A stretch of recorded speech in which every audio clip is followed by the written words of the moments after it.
Hey guys, welcome to this lesson where we are going to start diving deep into the templates that I provided for you.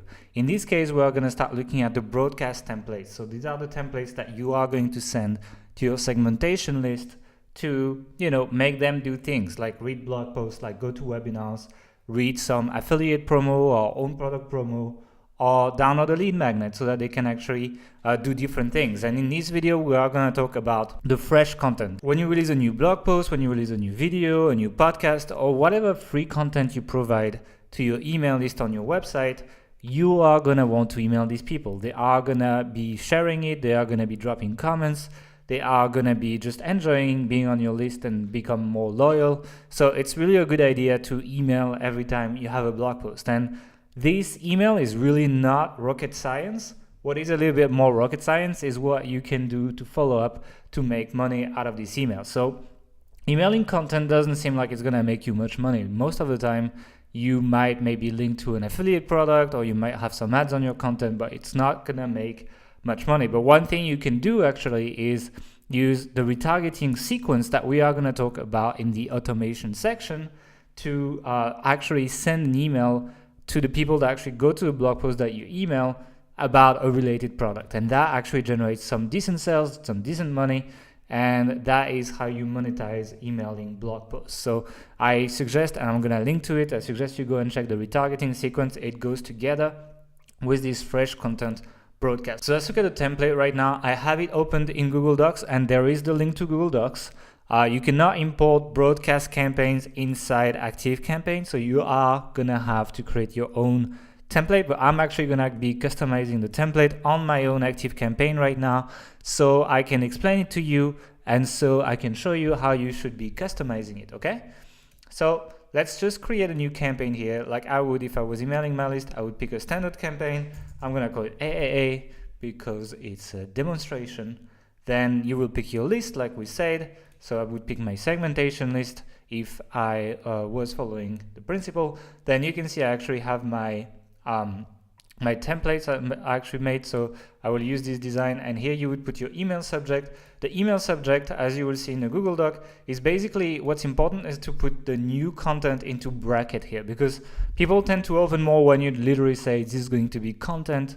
And by putting this into bracket or fresh blog post, new blog post, something that basically states what's inside the email, and then instead of writing the title of the blog post, I usually put a benefit of the content. So for example, for these Fiverr blog post, I think I put, well actually there's a bunch, but like how to outsource tedious marketing tasks for $5 on Fiverr. So like this is a benefit. It's not the exact title of my post, but it's a benefit that people would be looking for, and that makes them want to open the email together with that bracket new post. In that case, new content works, fresh content works, whatever you want. What's important is that you have the bracket. So I'm gonna put this here, and then what it's gonna do is it's gonna load a pre-made template. And as you can see here on the Google Doc, if you're doing that, basically I tell you optional, you can put the featured image here, which I do. I like it. It brands the email. But you need to know that people need to click an extra button to load the images on their email client. So if it might be something that could reduce your click-through rate depending on which email client your email uses. But as you can see, that's basically this image. And in my template, I always have my logo on top. It's just a way for me to brand stuff. So feel free to put your logo on top as well. In the templates, in the sequences I'm going to provide to you, you have a placeholder, so you'll be able to do that. In the case of broadcast, once again, I can't give it to you. So put your logo, then put a bit of a spacer, and the spacer is here. Then put an image, and I usually use my featured image for the blog post, so that's, I don't need to do two images. So I put my featured image, then I write a bit of a pitch on why the content is important in the context of the website that I'm running. So for example, in this case, it's Authority Hacker. Why is Fiverr important? And by the way, let me just change the image. So you would click on new image, and then you would be able to upload it. But in this case, I will have it, I think. So let me just find my Fiverr one. I'm literally gonna redo that email in front of you guys so you see. So I would choose that image. It's gonna change it. Then what I would do is, let me go on the Authority Hacker blog. What I would do is I would actually link that image so that it's a big call to action essentially. and I would link it to the blog post itself. So let me just grab a link address, click on the image, add the link here. You don't need to tag it for Google Analytics because ActiveCampaign does it automatically. Then what you need to do is you need to write an intro to your blog post. In that case, I would just explain why Fiverr is important to online marketers and how it can help them to outsource tedious tasks. So I'd be like, hey, don't you hate formatting your blog post or editing your videos or proofreading your content? Well, actually, I hate that too.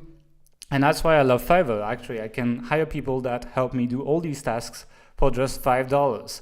In this blog post today, I am going to show you exactly how I use the platform and how I found great people to help me with my everyday tasks. And then once I'm done writing this, I would actually put my link here. And the link, you need to format it quite differently. Like you will see that my template actually is not formatted, but I would put the naked link. As I said earlier, the naked link gets more clicks for some reason. I would make it blue because links are blue and people associate that. I would make it bold, I would make it underlined so it really looks like a link. And then you just click on the little link icon and you paste it here, right? And then below I have a common one, which is check it out and let me know what you think in a comment, and don't hesitate to use the share buttons if you enjoyed it. That's basically your call to action for that content. Hey, if you like it, please drop a comment, please share it. And that means more shares, that means more comments, and that means that your blog looks more active, and that's why it's quite important. So I'm just going to copy that and paste it here. And once this is pasted, I would basically either add a PS or not add a PS. A PS could be a call to action to a related lead magnet, for example. So if I created a content upgrade, I could actually put a link to download it directly here and then segment people away and put them into a pre-sales sequence.